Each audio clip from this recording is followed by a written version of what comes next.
এই জন্য যেটা করবেন, জাস্ট ভিডিওটা দেখে ভুলে যাওয়ার চেষ্টা করবেন, মাথায় থাকলে থাকলো, না থাকলে নাই, কিন্তু কথা বলার সময় আপনি খেয়াল করবেন যে অলরেডি অটোমেটিক্যালি মাথায় চলে আসে। আমি জানি আপনারা স্পোকেন শেখার জন্য মরিয়া হয়ে আছেন এবং স্পোকেনের যত ভিডিও আছে, যত ম্যাটেরিয়াল আছে, সব কিছু দেখছেন। এর পাশাপাশি কিন্তু আমাদের ট্রান্সলেশন সম্পর্কেও খুবই নগণ্য ধারণা থাকা উচিত বা রাখতে হবে। সো আজকে সেই লক্ষ্যে আপনাদের জন্য আমার এই সিরিজটা আনা। মূলত এই সিরিজে 4টা ভিডিও অলরেডি রয়েছে, আজকে হচ্ছে 5ম ভিডিও। এই সিরিজের মধ্যে আমি কি করব সেটা হচ্ছে যে বিভিন্ন ধরনের যে সহজ বা ট্রিকি ট্রান্সলেশনগুলো রয়েছে সেগুলো আপনাদের মাঝে সলভ করে দেওয়ার চেষ্টা করব, যাতে করে আপনারা কথা বলার সময় এই জিনিসগুলো রিলেট করে ব্যবহার করতে পারেন। একটু খেয়াল করে দেখেন, প্রথম যেটা রয়েছে উইচ ইজ সে কেবল ঘুমাতো আর কিছু করতো না।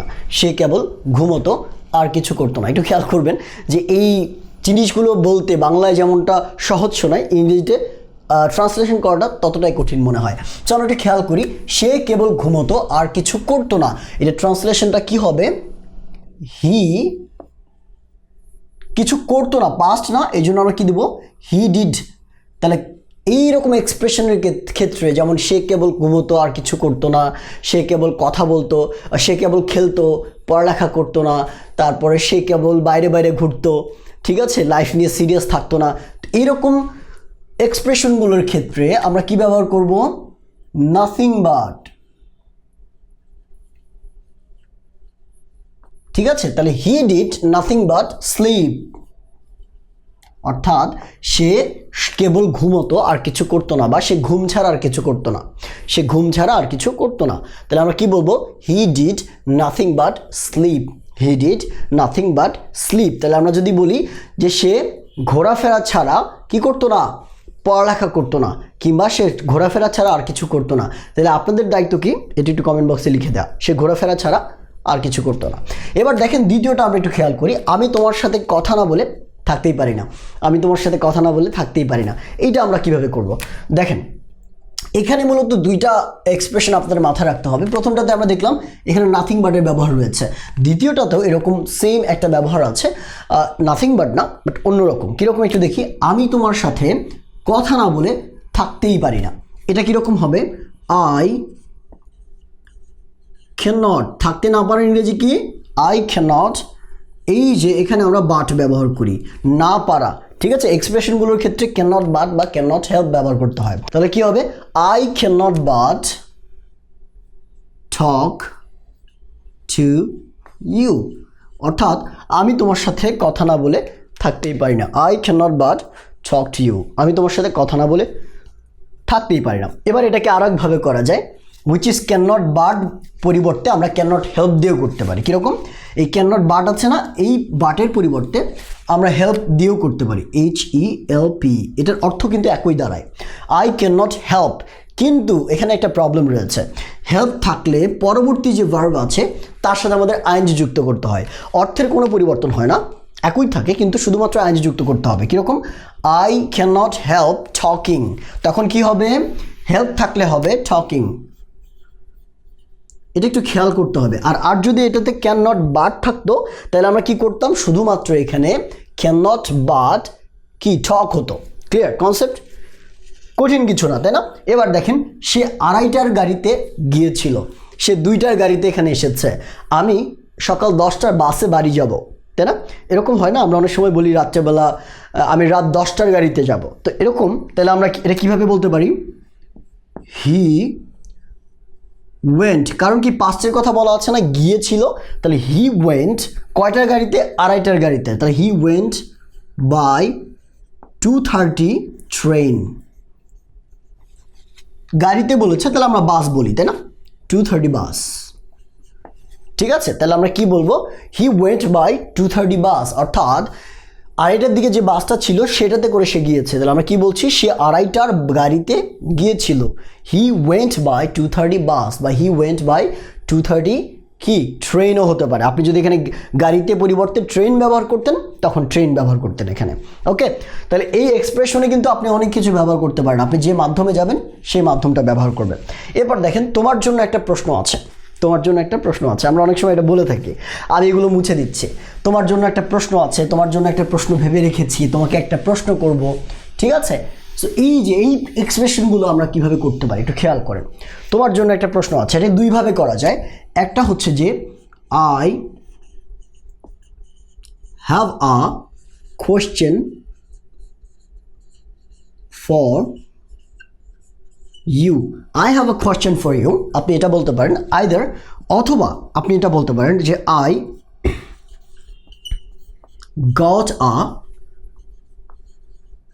Question for you.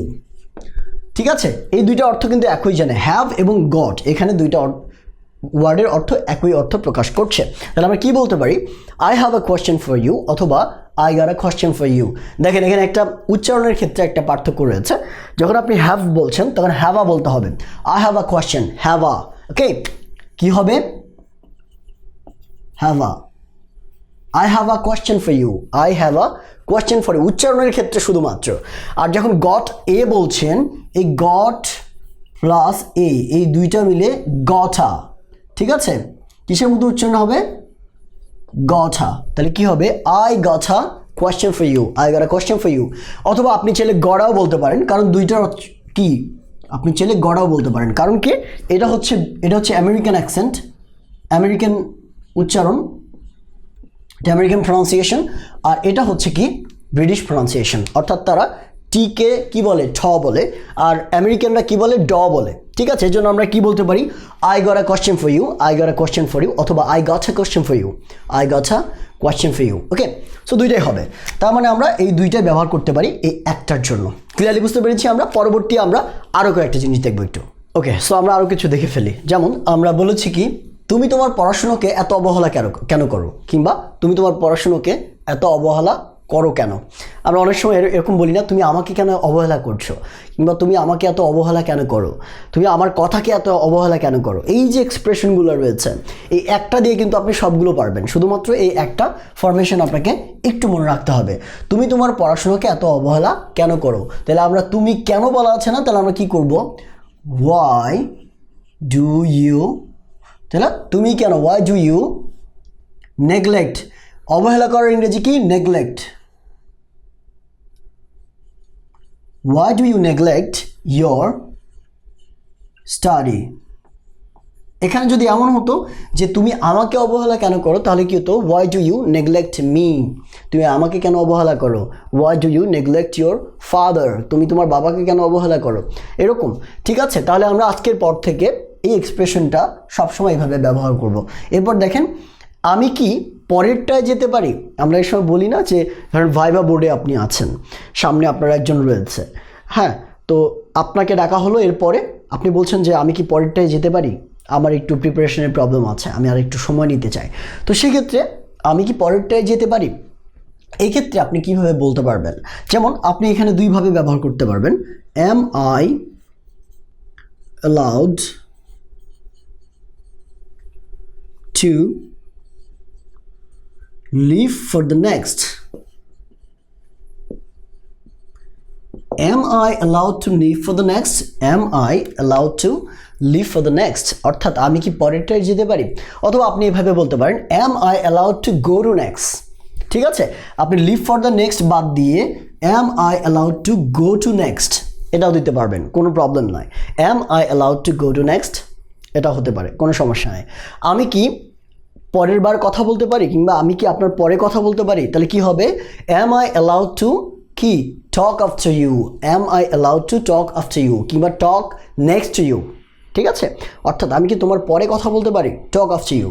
ঠিক আছে, তো এইভাবে কিন্তু আপনি এই এক্সপ্রেশন দিয়ে অনেক সেন্টেন্স আপনি বানিয়ে ফেলতে পারবেন, কোনো সমস্যা হওয়ার কথা না। ওকে, সো আমরা পরেরটা একটু দেখে ফেলি, উইচ ইজ ঠিকঠাক উত্তর দাও, ঠিকঠাক উত্তর দাও। আমরা অনেক সময় বলি যে এই গড়িমসি করো না, ঠিকঠাক সত্য কথা বলো, ঠিকঠাক উত্তর দাও। এটা আমরা কিভাবে করতে পারি, এটা আমরা বলতে পারি যে অ্যান্সার টু দ্য পয়েন্ট, মানে কি প্রত্যেকটা পয়েন্ট আমাকে বলতে হবে, উইচ ইজ ঠিকঠাক উত্তর দাও, answer to the point, answer to the point, তার মানে কি এটা একটা আদেশ, ঠিকঠাক উত্তর দাও। আপনার টিচার আপনাকে বলছে এই ঠিকঠাক উত্তর দাও, তাহলে answer to the point. Clear, বুঝতে পেরেছি। এবার the last one, which is নতুন কোনো খবর আছে। আমরা বলি না এই নতুন কোনো খবর আছে খেলা নিয়ে? কি খবর? ওদের যে ওই ঝগড়া লাগছিল, ওদের কি নতুন কোনো খবর আছে? আমরা বলি এরকম সময়। তো এই ক্ষেত্রে আমরা কি বলতে পারি যে নতুন কোনো খবর আছে, that means anything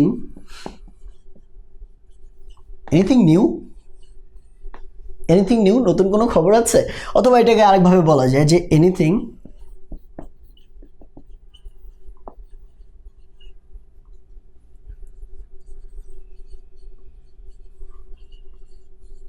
new is going on, অর্থাৎ নতুন কোনো খবর আছে বা নতুন কিছু কি হচ্ছে।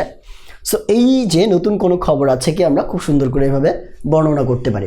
ওয়েল, আমাদের এই ট্রান্সলেশন সিরিজ জুড়ে আমরা চেষ্টা করব আপনাদের এরকম খুবই সিলি এবং খুবই সহজ কিছু ট্রান্সলেশন, যেগুলো আমাদের মাঝে মাঝেই সমস্যা ক্রিয়েট করে, খুবই ট্রিকি কিছু ট্রান্সলেশন দিয়ে আপনাদের পুরো ট্রান্সলেশন জায়গাটাকে, নলেজটাকে আপনাদের ইমপ্রুভ করতে।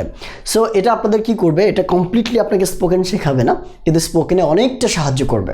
আপনার যদি কিছু সেন্টেন্স আগে থেকে জানা থাকে যেগুলো বাংলা এভাবে বলতে হয়, তাহলে কিন্তু কথা বলার সময় আপনি দেখবেন যে অটোমেটিক্যালি এই সেন্টেন্সগুলো আপনাদের মাথায় চলে আসে হুটহাট, তাই না? এই জন্য আমাদের স্পোকেনের যত স্ট্র্যাটেজি আপনি ফলো করেন, যত লেসেনই ফলো করেন, যাই ফলো করেন, এর পাশাপাশি, ঠিক আছে, যেমনটা ভোকাবুলারি আমাদের টুকটাক জানা দরকার, প্র্যাকটিস করা দরকার, ঠিক সেইভাবে আমাদের কিন্তু ট্রান্সলেশনটাও হালকা করে একটু দেখা দরকার। সো আপনাদের বই থেকে পড়তে হবে না, মুখস্থ করতে হবে না।